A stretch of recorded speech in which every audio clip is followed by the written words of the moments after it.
na biso na malembe na place na tolingi lisusu te. Équipe raté Wibi bandi bo bazokoka kobeta premier mi-temps te. Komite bazoyoka na te biso tofandi kuna la na sima bango bitumba. Babe mina kata na mbongo. Mosi masema okanye balidide ntina terrain na kanya Kinshasa.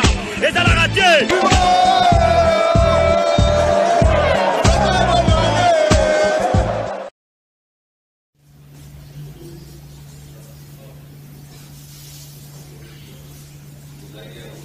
Mardi 9 janvier 2024. Batata mama mbote na bino bipai biso bozomi kolanda émission to lobela masano na bike bozali wana vraiment branché scotché question ya kolanda manaka sport ya Canal King télévision mingi pinza émission to lobela masano na bike ba sportif bozali belé du côté ya Congo Brazza, Kinshasa, capitale ya Congo démocratique, mais aussi bah vous allez kozwa vraiment les bako kolanda biso na nzela ya YouTube.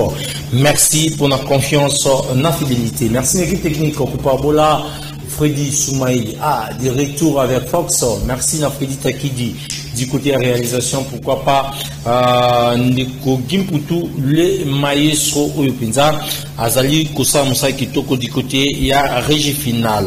Où en sommes-nous avec l'affaire Kota? Il y a la délégation Oyo Sengeli Bongo Bakende Kozwa par na 34e édition il y a Coupe d'Afrique des Nations na Côte d'Ivoire édition 2023. Après le passage du FC Renaissance du Congo à l'Olympique Club Renaissance, les Oranges ya Kinshasa bazali plutôt bazui vraiment ma capacité ya koye ba ko disputer phase finale ya playoff oyo ekondongwana kalate awa ba supporters bazali ki na raison ko longolango FC Renaissance pour na komisango au Renaissance tentative ya bienvenue au cours ya émission ya mokolo lelo avec le de Kinshasa avec Amadou Diaby. Est-ce que enfin ba Moscovitch ba ko décoller autrement talapé ba sujet to ko débattre au cours ya émission ya mokolo ya lelo mais amboete to e ba bongo kozo ba bien na biso. Je vous signale déjà que vous allez bongo la première partie to ko sur la bongo na ndeko Melino Kanza et Senebo Simba était délégation, il y a un syndicaliste et secrétariat général du sport, qui est bongo kutanana ministre des sports insatisfait pour na likamboita libongo bakota bazala équipé na kati na bango na bandeko ya lisped oyo balingi bongo kende kozwa part na Coupe d'Afrique des Nations wapi bamoni ete bakombo na bango balongoli yango na baliste. On nous apprend que déjà na kati ya baliste wana Sadam Longo Bedimbenza bango pe bakombo ezalaki bongo na kati inclus mais subitalement na mwatango kaka muke coup de fil ya pamba ya ministre des sports balongola ki bakombo wana mais to kozwa pe éclaircissement ya ndeko Melini Kanza soki to komi wapi na dossier wana to landa d'abord image ya syndicaliste ya ministère plutôt ya secrétariat général au sport oyo bakimeki bongo kuta numéro 1 patron sport na République démocratique du Congo Kabulo Mwana Kabulo François Claude. Merci, mes chers compatriotes.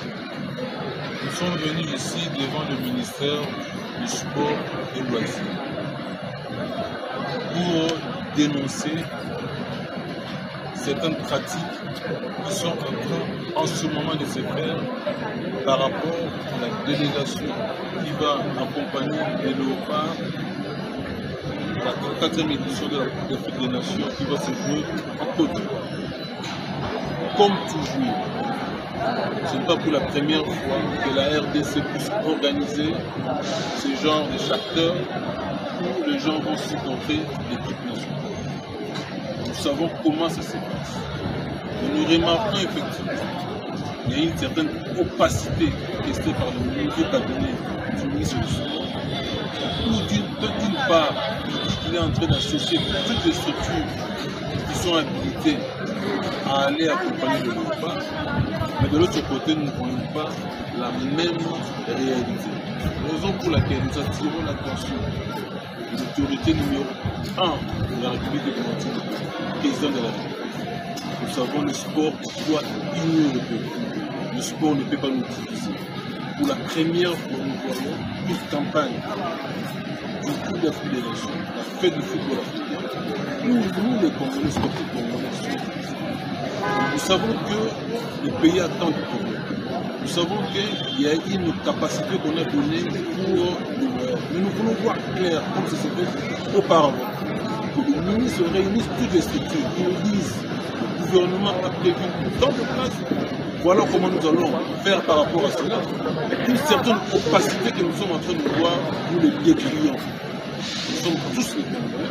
Nous voulons que le ministère du Sport puisse nous dire clairement comment il a organisé sa façon de nous faire déplacer au niveau de la bourse. Si nous dénonçons cela parce qu'il y a l'injustice, il y a l'opacité, on n'a pas l'information, raison pour laquelle il y a la drone, il y a le graissement des gens, et toutes les structures sont ici.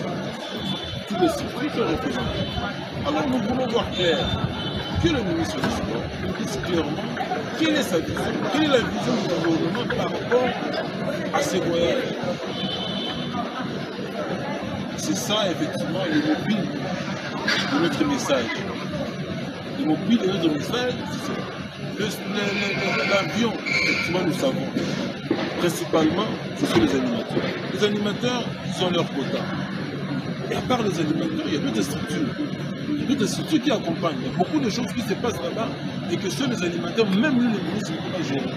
Et je crois qu'il y a d'autres structures qui vont là-bas pour essayer un peu d'accompagner le locaux sur diverses situations qui se posent. Alors nous ne savons pas comment, tout d'un coup, le ministre qui est censé connaître le rouage de ce qui se passe, maintenant aujourd'hui nous sommes comme la risée de son cabinet. Il ne sait même plus répondre aux gens, il ne reçoit même pas, nous sommes à quelques 4-5 jours de la canne. Le message du ministre à travers les structures n'est pas fait. On fera avec qui, raison pour laquelle nous sommes venus pour qu'ils puissent nous rendre compte. Merci. Voilà, ils allaient vraiment ça, battre belé, ils allaient quoi battre. Pourquoi que l'on l'a pas combo mususu, pourquoi ça va combo mususu. Que l'unité soit mingi penza biyano yande qu'on a vu sur Meline Kanza a éclaircir biso, tokomi wapi na dossier oyo. Bedi mbenza. Kimwaki, Saddam Ilongo, balongo na liste au profit, ya tokala américani Nanzao. Ce qui est bongo, Meline Kanza a confirmé son mot, Meline Kanza est bienvenue. Mbote ndeko Yannick, mbote na balinga masanyo so bazali kolanda biso na ngonga oyo et puis nous avons l'obligation de donner les informations point barre. C'est ça. Voilà, donner les informations point barre. Où en sommes-nous? On nous apprend que François-Claude Kaboul, le cabinet n'a reconstitué na bananaye, na babo père, babo fils, naye, bangonde bazo rédiger ba liste au détriment.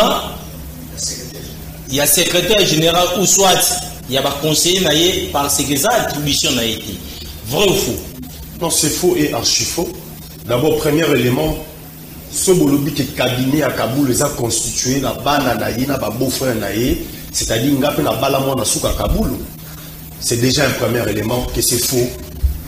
Ce que ça bana naye, c'est-à-dire déjà so pas ou bala mona Kaboul. C'est faux parce que déjà so auto bala récemment.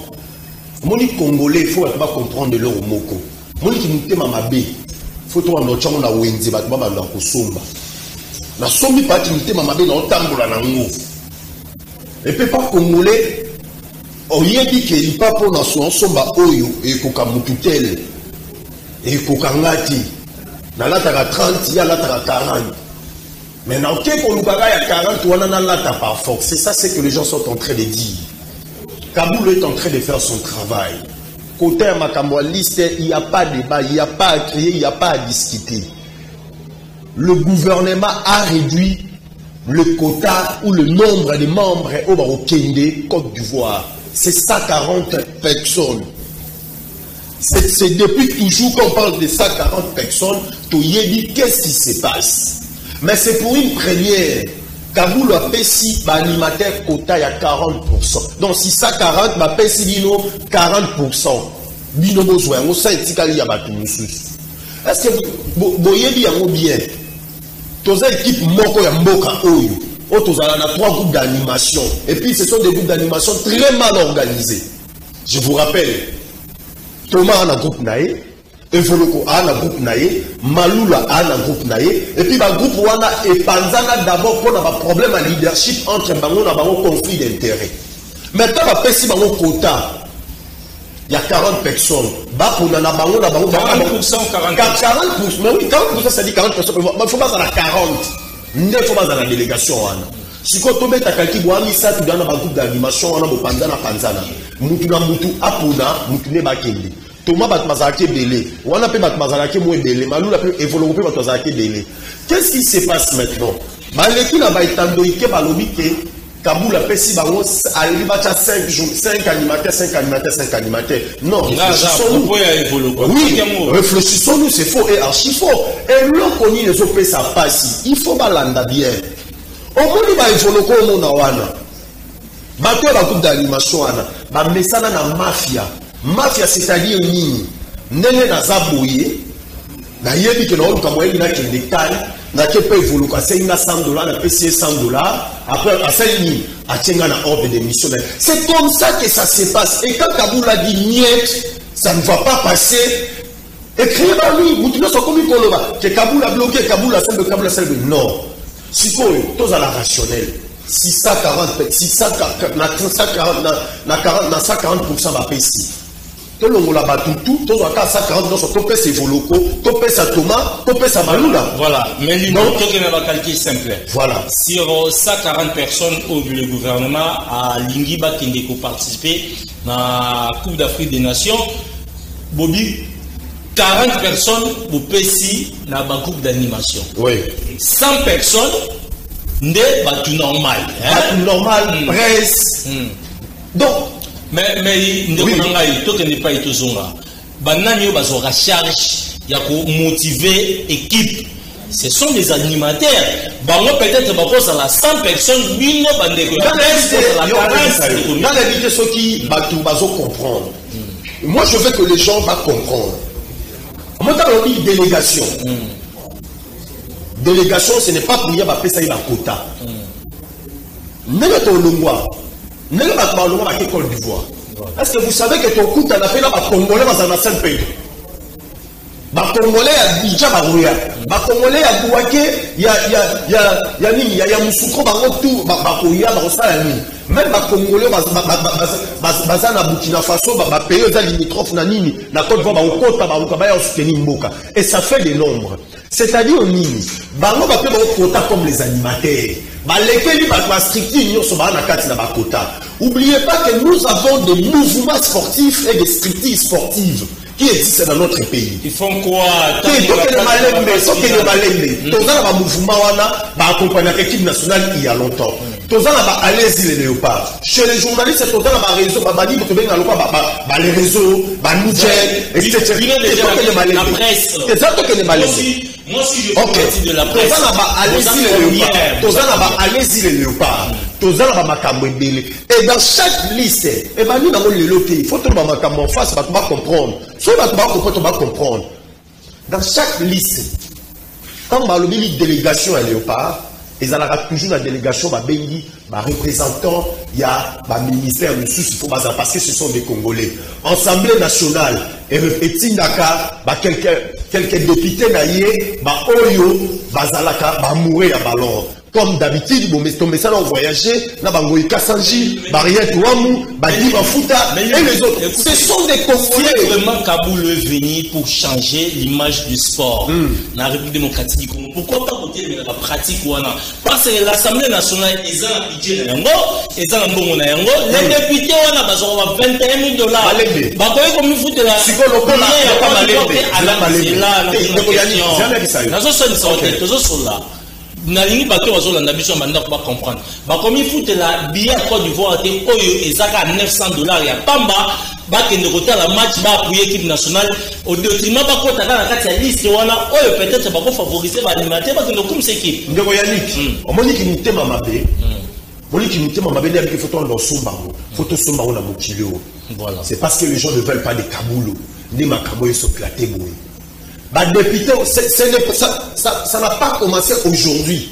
Kengoïka Sanji étant que député, a voyagé à Kanambo, il y a l'État, la délégation à Léopard. À Kenda, Maroc, partout le temps à Kenda. Mais là, ça pose problème. C'est déjà un faux débat. Deuxième débat, quand on dit qu'il y a 21 000, est-ce qu'on soit 21 000 $, il y a un moto? Et il dit que le monde est congolais. Non, il est congolais, il est supporter congolais. Et là, par exemple, on a un animateur, on a un intérêt, on a cassé par nos corps. Na côté à l'animateur, tous à la rationnelle, tous à la rationnelle. Non, tous à la rationnelle. C'est la chose à rationnelle. On parle de l'équipe nationale. Nous, on parle de l'équipe nationale. Quand on parle du quota de l'équipe nationale, l'animateur, il faut pas qu'il. Le neuf, il faut le courage à Oloba. Tous à la rationnelle. Quand on a dit quota 40%, est-ce qu'il faut pas prendre dans 3 groupes d'animation, le propose, et ça fait la pays. Moi, c'est le pays. Le Bumbashi Sport, les aigles, na monnaie, on a un animateur dans Bango. Et ça fait la pays. Ça va aller. Bazano, un groupe d'animation. Un groupe d'animation. C'est parce qu'il s'agit, et ça, il y a égoïsme, et ça, la carte, il y a Thomas, Evoloko, Malula, Ndé, Balima, Bisawa, faire. Sauf qui, l'objet, tout ça, la rationalité. Tout le 40%, tout équipé là-bas, au Lumbashi, tout équipé là-bas, il y a Moujimaï, il y a Bandoulou, tout ça, c'est comme on voit ailleurs. Mais il y a un monde qui a tablé plus du côté de non, oui, parce que c'est ça. Il n'y a pas de côté, il y a 100 Obinobosa. Il y a 100 personnes au Botikali Obinobosa. Oh, quand 100 personnes. Non, quand il y a 100, et ça distribué normal. Après, ça a la quota d'ailleurs. Bastricti, mouvement sportif, bazar, presque à Bénipé, bazar à 4. Au lobby? Presque à Bénipé, bazar à 4. Oui, Bazali. Bazar. Bazali. Merci. Bazali. Parce que je ne peux pas citer le nom de quelqu'un que moi je vis sur la liste, il est de Lumumba. Je préfère me taire. Quand on lobby, les cambrialistes, les jeunes vont modifier. C'est faux et archi faux. Ils ont le Kouta. Voilà, ils ont Mongasana Saddam. Les gens dans ma case, c'est beaucoup. Western Union, à bêta ça va passer to lemba, c'est plus ça biso baninga denga. Je le dis même autotine d'abord récemment. Saddam passeport n'a expiré. Ndeye moko a cédé place na yi. Voilà. Kabulo, alors ça là loko ba béni volonté ya ba mourir ya qui légende. Qui a cédé place na de sa propre de sa propre volonté. Pourquoi? Parce que tous à la vraie l'activité sur la grande compétition sur le parc à Kendaka. On dit que Joël qui a participé à Kendaka. Dans la carte, il y a stricting dans Bango. Il y a une légende. Parce que qui a une légende pour Namboka. Il a beaucoup gagné et puis il a beaucoup donné. À Monique, il a beaucoup participé dans Bambakambu. Moko, il a préféré céder sa place à quelqu'un d'autre. Ne Saddam peut azali na problème passeport parce qu'on est comme dans la première expiration. Ne a cédé place na yi. Ni les bazali koloba yango na ba réseaux sociaux. Les réseaux sociaux té, ezali tamu ya mauvaise foi. Tout ça makambu ya mauvaise foi té. Tout à la rationnelle. Voilà, l'homme makambu ya ba député ko voyager dans la liste équipe nationale et créer problème. Ba o ba kenaka Maroc, RDC Maroc. Ba 4 millions de Marati. Ma député on a besoin qu'on a lobé la rango, muta lobé la rango azala raté. Sur la mina tanga comme moi mutu moko a voyager à pays, à Kenya au Maroc, à Kenya à Péchal, au Kamwa, Tofana na mboka oyo. Tout le monde a Timothée le Noir. Na liste ça va jouer, il va jouer ses sportifs. Depuis quand Timothée le Noir va jouer ses sportifs ou journaliste politique. C'est vrai qu'il y a une liste politique, un leader politique, mais maintenant la liste Tomoni, liste Bini, délégation à Maroc.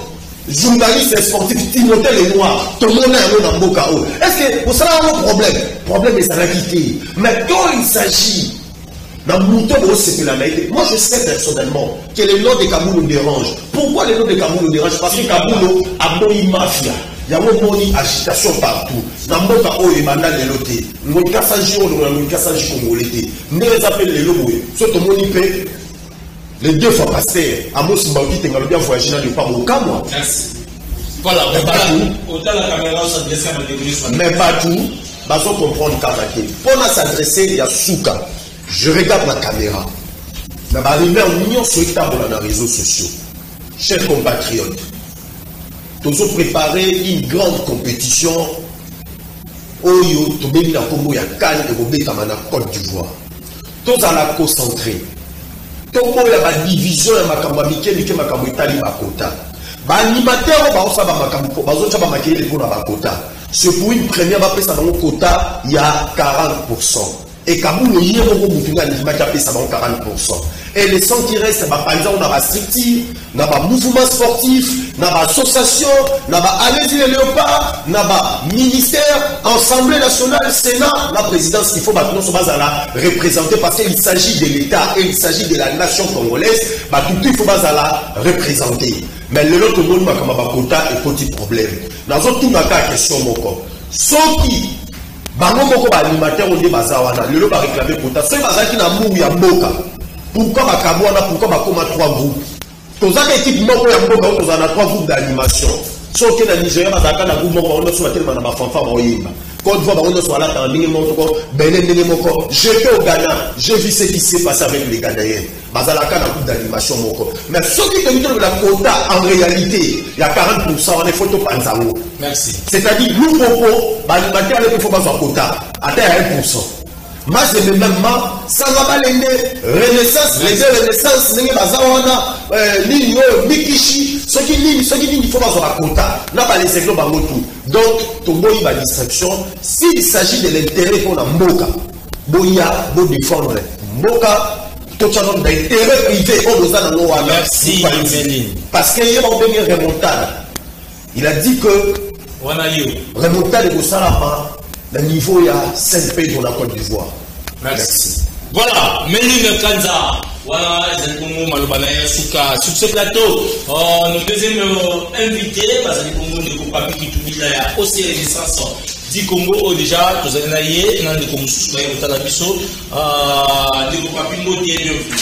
oui, merci beaucoup, Ndeko Yannick. Grand journaliste et Amboga Nabiso RDC. Vraiment, ils émission à Liboso il y a 2024 où il y a une bonne fête na bande réunion sur la machine et puis na yo ya mbibiso na. Voilà, oui, on peut sika. Bon, azam pa sika comme on est na plateau mais aza ya kala déjà na kati athlétique pour Fibo ya biso Renaissance. Athlétique Fibo ezalaka. Ose Renaissance ou athlétique OC Renaissance. Olympique Club. Olympique Club, pardon, je m'excuse. Olympique Club Renaissance du Congo. Voilà, le Congo de Mbote Ndekoyani, merci beaucoup pour l'invitation que pour notre. Voilà, on s'est présenté Congo. Bon, je suis Shadrach Moupépé. Shadrach Moupépé. Donc voilà, tout ça en janvier, tout ça on a bataille pour souhaiter pour présenter ma vœu na batunion soit nous allons profiter na caméra na pour représenter la vœu de meilleur na pour nous sur besoin na plateau na pour le chaîne na bas supporter sinon c'est la Olympique Club Renaissance du Congo. Voilà, d'entrée de jeu Papi Kitubila. Après passage il y a FC na pour le cas OC vous petit playoff T. Bas supporter c'est bazotala au lobby na bango ni. Il fallait les supporters comprendre que l'année 2023, l'objectif est d'abord pour maintenir le club Nabiso Ndenge Salema qui est à la locale et à la club il y a des supporters. Donc, il y a mis balais qui sont bétali na foot. Coco ta playoff pour Nabiso qui le rôle à Matabi si tu peux bénéfice pour les qui par rapport à l'objectif Nabiso. Notre objectif est déjà maintenu, équipe est toujours à supporter, équipe de Betina, Lina Foot et puis tous à Lina Foot. Et playoff, pour la mission qui le rôle à Matabis. Ah bon?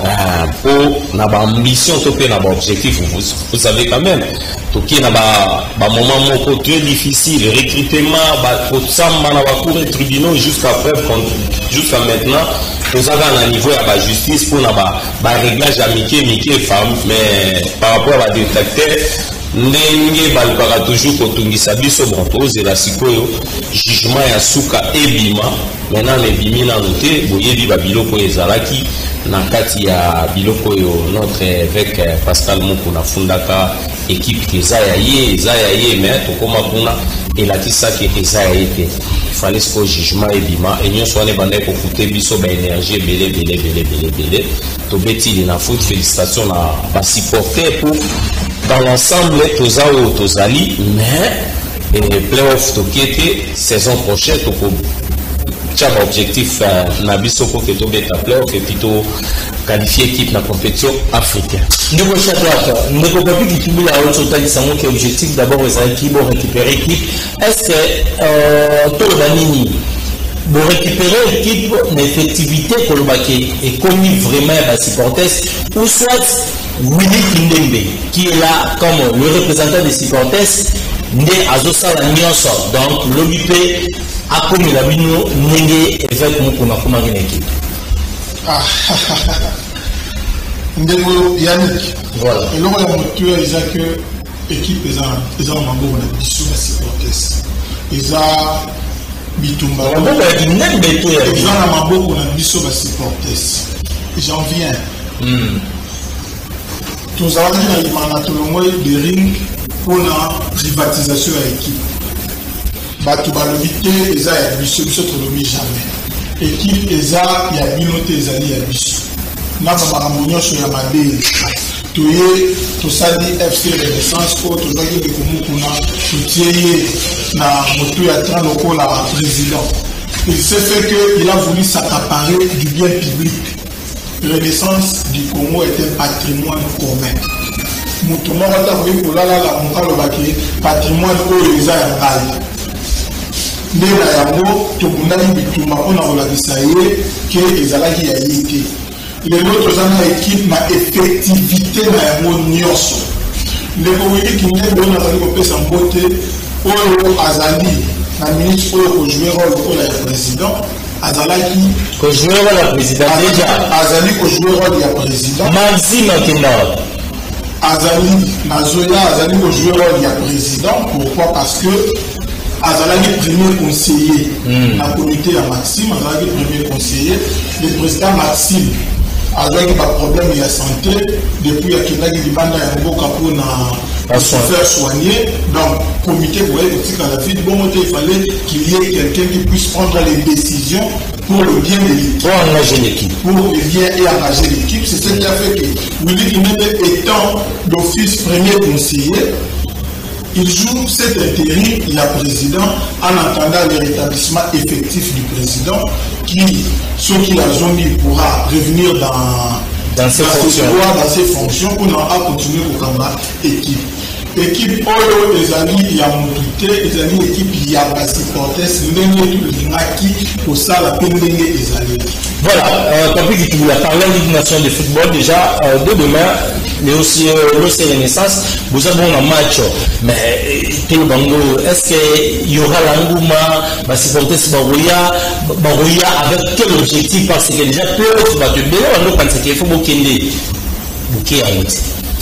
Il y a des choses qui ont supporter nyonso ya Renaissance tozala wana ebele parce que au monde la Renaissance c'est un mibali et Renaissance ya moko Renaissance c'est un moko ou eza lelo on a vu que FC Renaissance est en Ligue B. FC Renaissance ezalaki ancien appellation il y a OC Renaissance vous comprenez lelo est dans Ligue B wana eza litekia c'est nouveau équipe il y a notre pasteur avec Pascal Mukuna.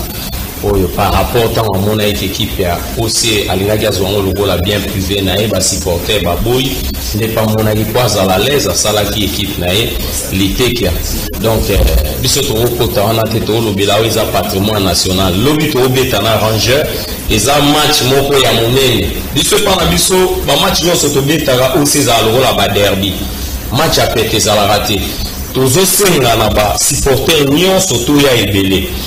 Et ndeko Yannick eloko pe na lingi na bakisa na émission na ezaki omoni football mutu na mutu biso nyonso towelela 3 points biso nyonso tozobunda ndenge moko mais tokosenga na comité ya Conor oyo eza dirigé par président Sambi bazalaka lokola ba juge parti te.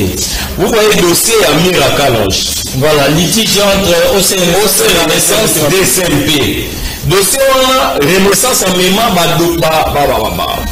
nikanga nyonso ya Mira na lina foot etelema bongo lelo eza na niveau ya Fekofa tozwaka te kosolola ngai moko tosolola na président ya linafoot président Bosco Moyo abi dossier ezali na niveau ya FECOFA na commission batiaki lokola eza dossier moko administratif biso mpa na biso tozomona ke moto atelemeli dossier to mpe akangi dossier ezali Innocent Kibundulu parce que c'est lui qui est chargé administration ya nini ya Color. Alors soki to Color eza wana mpona konormalize makambo ye moko akomi kofavorize lokola mafia moko organisé ou bien tricherie moko organisé esala malamu te bazwa ta ena mwa exemple ya bandeko na biso ya seni otomona est-ce que DSM mpe mosala ne ezala kaka babanda koyedaka edepi abotama ntina nino alors eloko wana kolobaki dans tout ça papi kitubina na relation moke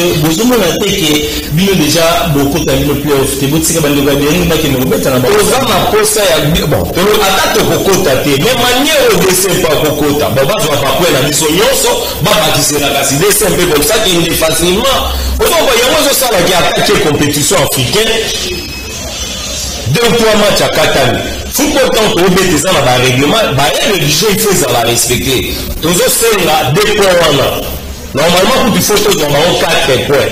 Il faut baser ça. Et là il faut que vous biso renaissance du Congo, on a profité de l'occasion. Na Congo na biso tozaka na déclare. Faut Isaiah Congo. Ezali renaissance du Congo. Na Aigle du Congo. Pourquoi la lobby na yo? La manière le déclare balongo na kati ya 2 CMP ezalaki par rapport il y a pas fausseté au DSM pas ça là. So motali de renaissance kolongwana ayaki kotala bia manière football les autres mola eza malamote. Aigle peut kolongwana ayo kotala que il faut azala na vision et puis acha sérieux. Biso le boma biso ezaka ka moto tozalaka na tête équipe aboma biso la loyenge moko boene. Alors si qu'on lelo vaut mieux que tu vas privilégier un héros à tes sérieux là. Ah, je vous dis la vérité. Mon frère, vérité là, il se soutient dans les aides de tout le monde. C'est un peu le moment où tu sors à tes sérieux dans le football, il faut que ça aille. Encourager. Le nom on va comme on va vite. Assemblée na minute to ba vite à sérieux. On comprend. Sérieux à vite et comme ça la peine et les misades c'est un peu sauter à comprendre parce que nous c'est lequel la vie à toi la santé. Alors ce qui fait renaissance à tali sérieux à vite reposer. Na minute il faut encourager aigle parce que na temps qui équipe à moquer exactement la check si vous bien qui sérieux et à moni que football et ça la tabou. Les lois on a joué là parmi ba prétendant il y a playoff. Vous comprenez un peu. Alors tokoki kolingate ke équipe ozo mérité pour la balie que va côté là ba tozo singa na 4 points parce que 4 points là peut biso peut soto ziango et pour relancer biso peut soto gagner match à lobby to kene na playoff. On comprend les actes demandent de les droits na biso ya on to singa na CG Innocent Kibundulu toza na besoin à 4 points ya Miraka Longe ou soit soit Monique DSM pas en raison ailleurs une solution document officiel qui est renaissance Derin n'a pas raison ce que nous sommes pas en faute ailleurs une solution de l'île bon en faute mais comment azunyoso à cotiser na tiroir na kai alors ce qui va qui pour normaliser marambo balle il faut pas normaliser nyonso aux amana pour avancement. Voilà ndeko Chadako, pensez-vous que renaissance les autres victimes il y a instance football na biso c'est comme si vous opposez sur le plan de la championnat à biso parce que ce que ça litige derrière les millions d'équipes musu dans notre sabino malamo ba point bon ndeko yandi koloba que tozali victime il y a injustice na niveau de l'instance sportive c'est trop dire. Nous allons plutôt victimes de mauvaise foi et à certaines autorités qui vont diriger l'instance sportive. Pourquoi je dis ça? Nous avons dit pour écrire noir sur blanc le dossier Mira. Le dossier Mira est allé pour la Kisabiso, Nenye, fraude et salami. Comment est-ce possible un joueur mort abeta na 2 numéros de licence? Et ça, normalement, il est au sein de matin dans ma mais la preuve est allée. Ce qui est allé, Renaissance hasard fautif. bapesa biso faute babimisa mokanadi awaki kobimisa ya étoile du Kivu balobi bon tokati makambo Mira azalaki na double affiliation te point. Pourquoi bakoki kobomba dossier wana na tiroir ti sikoyo?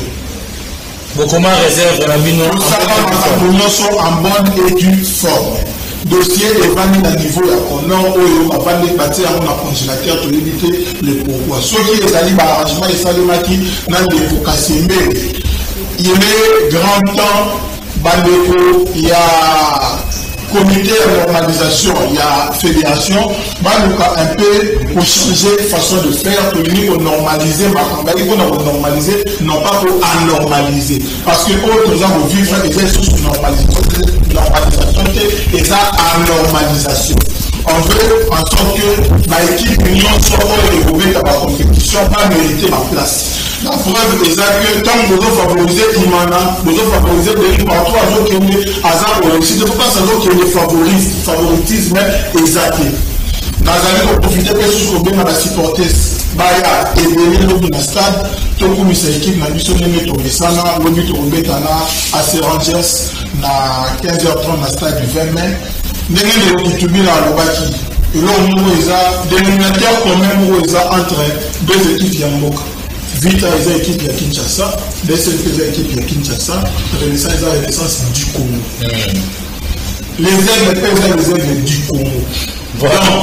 Donc, dans la réalité, s'il faut dire que la RDC, équipe Oyo, il n'y a pas Congolais, ils ont les aigles du Congo, la Renaissance. Voilà les dénominateurs communs. Merci. Quand on prend la bisso et le sous-abisso, Makasi pour la rejoindre.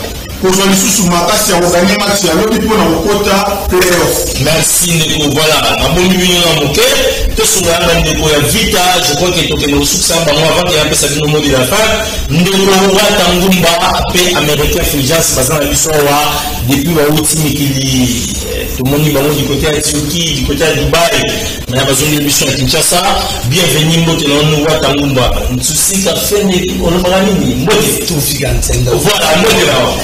Mbote ndeko Yannick, mbote na bakongomani nyonso tu, sportif nyonso tu, mbote na IML chef de l'État Fati Beto, mbote je suis Funa, na CP na Funa na yoka qui sont, na okimeke ba voter na Gilles Boulembi, eloko na CP makasi na bakanda dama Gilles Boulembi, na Mapamboli, na epana biso na kasongolo na frappé, mais bango baza ba champion bakangi bango te parmi ya miyibi eloko na sepeli yango la Gilles Boulembi na Mapamboli salamu yango wana na soutenaka mutu pamba te na lobi depuis na zongi première émission tolingaki toleka awa fo ndako oyo ezala bamboka to uti ba yebisi biso tozoleka boye bamoni biso bazoyebisa biso moi kosala mutu mabe ndeko ya lite eza te grâce ya fait club grâce l'émission na oyo tolobela masano.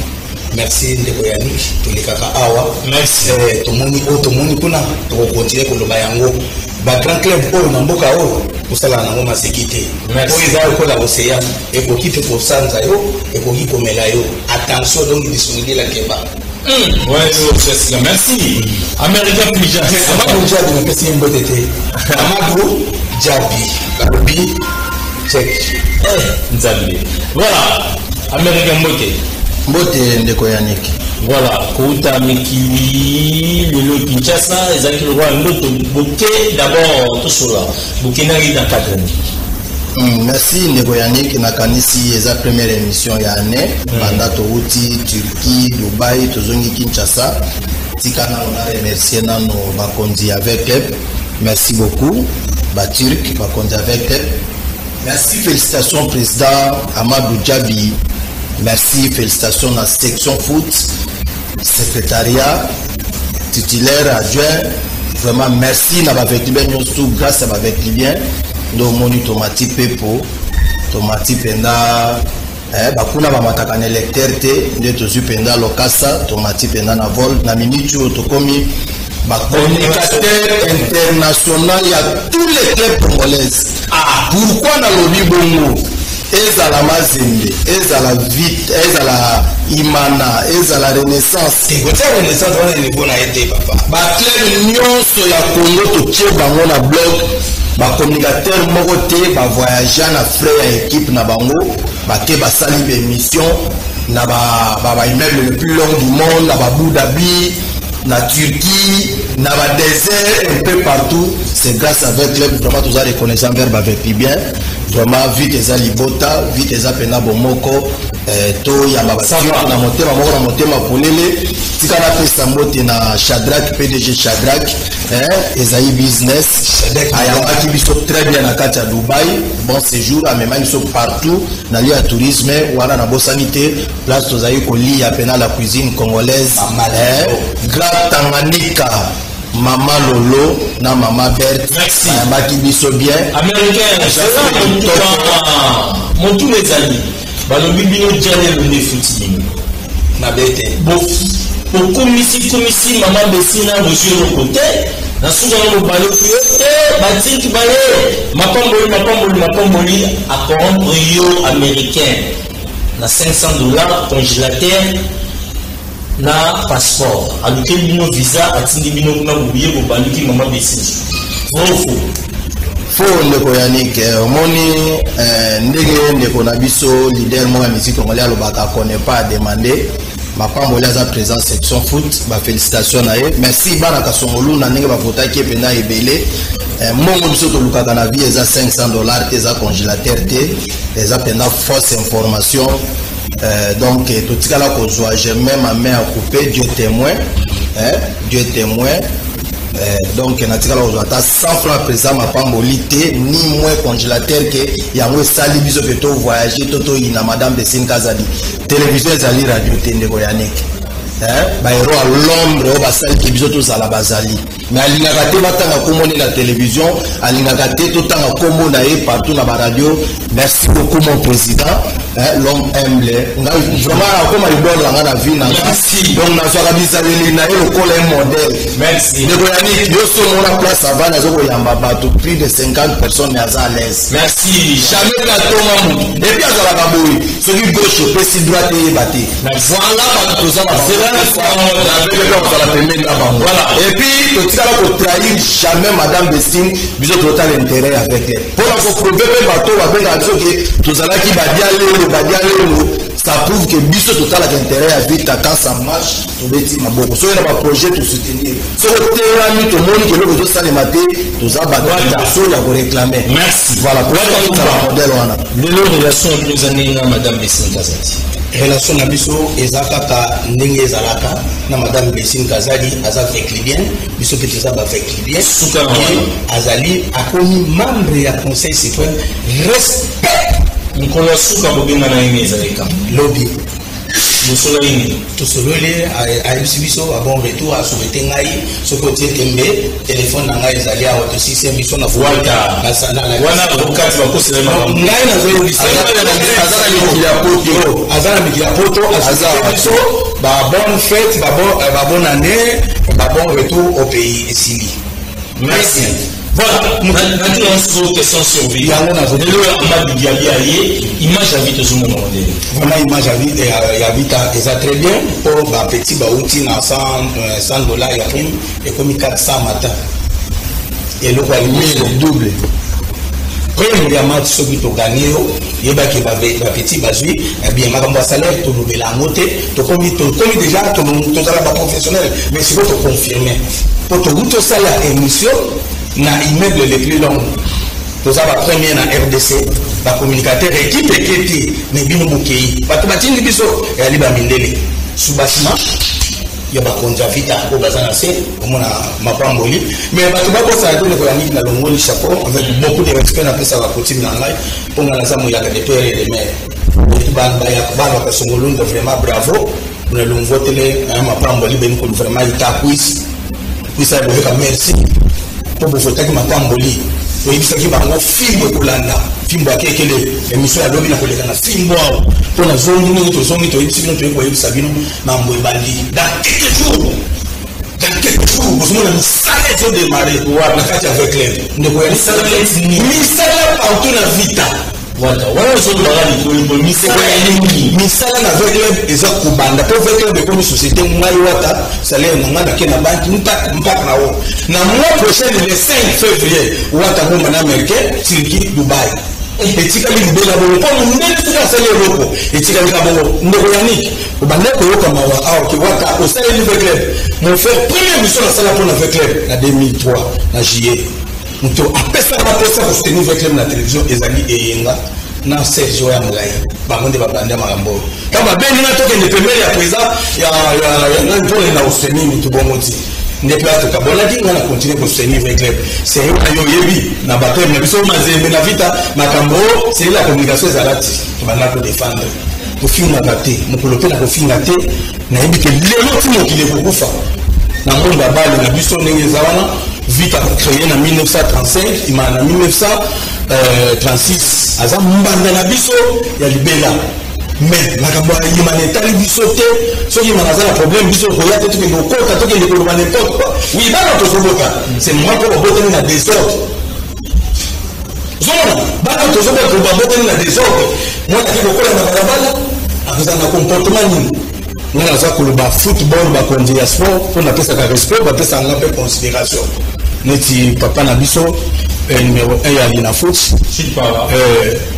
respect na pesa ka bango ba ndenge bazo ko monnaie c'est la toute première fois au monde de Yannick tout le monde a championnat il y a grand pays le pour la RDC ils ont mis en massage sponsor donc on est là qu'on a féliciter gestion ya lina foot merci quand même na président vraiment bravo surtout boyo comme tout est makambo sport et continuer ce qui la rivalité ça na biso ba club ne il m'a ko beta na les aigles na ko le kawa to na ko le makao les aigles ata ne man je crois déjà ça signe américain Lélo Vita avec Amadou Diaby c'est l'homme idéal. Oui, c'est l'homme idéal, c'est l'homme oyo ayebi pena makambo ya football. Donc aza vraiment aza na ba turc ba wana ils ont beaucoup plus à organiser Vecleb tonyo kwa mitro ndeko Yannick banda Vecleb esalema na 1935 ba président baleka et loko le souci ba Vecleb ezalaka ba mona stade ba mona misala mona Vecleb permanence wana bonga ba mona pena tono Vita akomi penda na babiloko ya yemoko centre de formation hôtel ba joueur ba kovanda Rosalema ba projet le président Amadou Nango ba joueur à Vita to soba ba joueur ceux qui kaka to négocier ma sanction ilongwe achat ba joueur ba uta na ba France ba uta na ba Brésil to soba ba joueur na niveau ya Espagne na moto mon président yebita la tournée azo sala tala club mala liboso to mon président azan Espagne azo sala aso na ba joueur interconférence en direct ba biloko na ba équipe ebele yebi angote Vita déjà ça pour volontaire ça ngo ba avec bien base la moi moké contrat calamité zo signé mais entre Vecleb na ba Turc ndemi sale ko banda mais sans oublier que imana makamuna ye abunda bata renaissance babuna na modèle na bango mais c'est équipe à fair play mais to sengi kaka ke to za na posta ya komona ka ba scénario te ke ba football na biso na mboka na biso championnat kata na kapamba merci biloko na tutuya meka tambo on la caméra on s'adresse à Bandoulis madame biso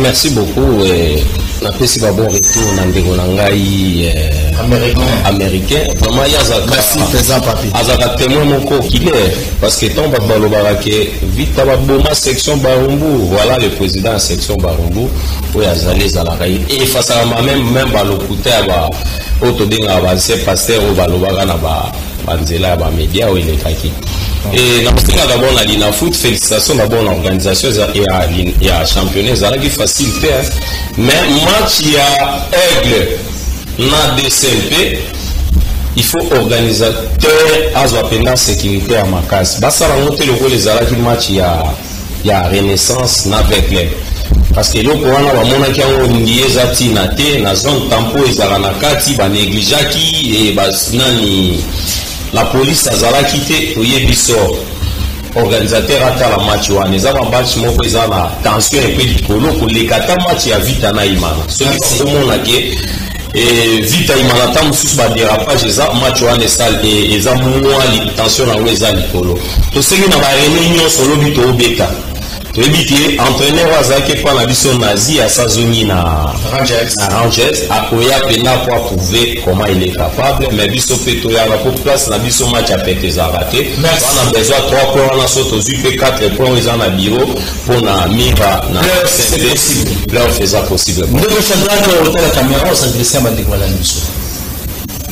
dernier mot, ils ont bien ma banane surtout il y a Renaissance. Tout le temps dans lobby dans stade du 20 mai.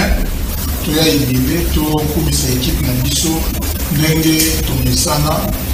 Tout en réitérant les vœux, il y a un point dans biso, ils ont un congélateur. Après 4 points de mission, ils ont un congélateur et pour relancer biso parce que les playoffs étaient encore possibles. Les playoffs étaient encore possibles, vu que ma point est allé, il y a aucun moment, les playoffs étaient encore possibles. Merci. Watambumba, tu as vécu bien Balandibiso. Oui, on a vécu bien Balandibiso, on a fait on a non merci. Merci Goulembi, bien surtout Canal King, Gimputu, vraiment merci. On a pénétré sur l'année depuis Banor Kuna, Bana Congo, merci, Bana RDC, Biso Tozongi, du Amour Bolukaki, Amour Tozongi, mais tu as la mini après un mois, ils ont Biso Teza Bakonjavi.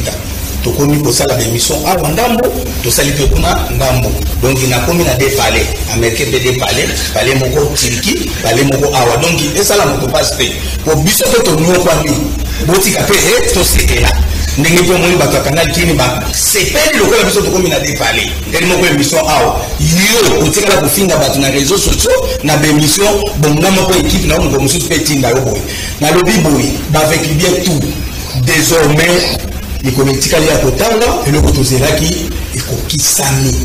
Les lois de l'information à 4 ces actes. Tu es connu que ça vient de information, il y a les batailles. Que calamité, 15 jours c'est trop. Le démarrage, il y a mis salam avec les. Merci les gars. La cité est le Komoko. La zone de merci, Dubaï. PDG, Malak Shadak. Ils ont business vraiment qui va ensemble. On a posé Maman Lolo dans le restaurant. Merci. Voilà. Donc, tu peux estimer 30 secondes dans la caméra, tu les annonces mission aussi.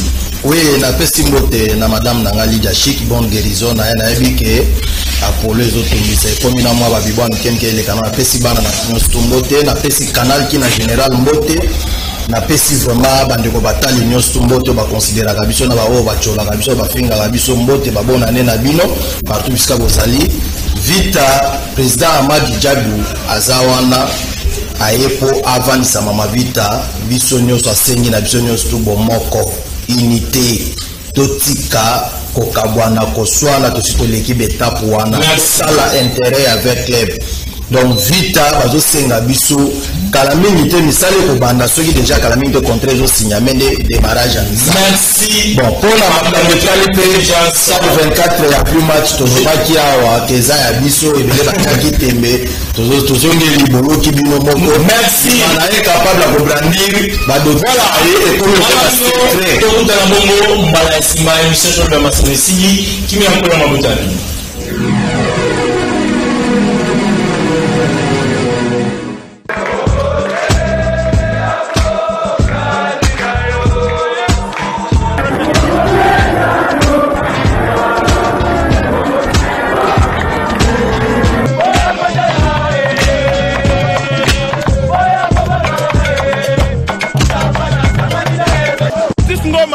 Na équipe na biso na malembe na place de linguer sous l'équipe est ratée wibi bandibo batoko kobeta premier mitate komita bazoka na tebi to bandi kuna la na sima bako bitumba baba mina katela mbongo mwasi masema kanye malidi de ntina terana kana Kinshasa ezala raté.